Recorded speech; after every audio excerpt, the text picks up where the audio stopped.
मुझे ये बताएगा, आपने डकी का पूरा व्लॉग देखा, क्या ऑब्जर्व किया और बाद में क्या फीलिंग थी? देखिए डकी का जब व्लॉग देखा ना मैंने पूरा, अब 50 मिनट का व्लॉग था, 1 घंटे का व्लॉग था मैक्सिमम, ठीक है।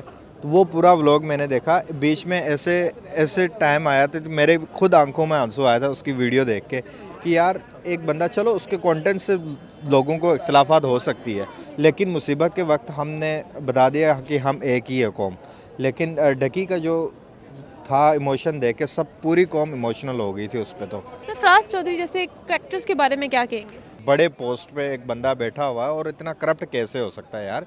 आपकी देखें और भी अफसरान हैं, आपने अपने पूरे इदारे को गंदा कर दिया उस सरफराज चौधरी की वजह से, पूरा इदारा गंदा हुआ है। देखें हालांकि डकी का जो मसला था वो इतना कोई बड़ा मसला नहीं था, सॉल्व हो सकता था, लेकिन पैसों के चक्करों में जाके डकी का जो मामला था वो बहुत ज़्यादा खींचा गया, वो खींचना नहीं चाहिए था। आपको डर नहीं लगता कभी आप इतने अमीर हो जाए तो पता चला आपके साथ भी ये हो गया? डर तो लगता ही है, पाकिस्तान में कौन सेफ है? आप देख लें, जो भी ऊंचाइयां छूता है तो उसको पकड़ के नीचे लाने की कोशिश करते हैं हर कोई। तो अपने मुल्क में ही रह के हमें डर लगता है। आपकी ज़िंदगी में कभी कोई बिग ब्रदर आया? ऐसे सिचुएशन से जब हम गुजरते हैं, जब होता है, तो फिर अल्लाह ताला की ज़ात ही होती है हमारे लिए, और कोई तो बिग ब्रदर तो मुझे नहीं लगता कोई आएगा। आप क्या विश है, कोई आया आपकी ज़िंदगी में? अभी तक तो कोई नहीं आया, उम्मीद करते हैं आगे कोई आ जाए।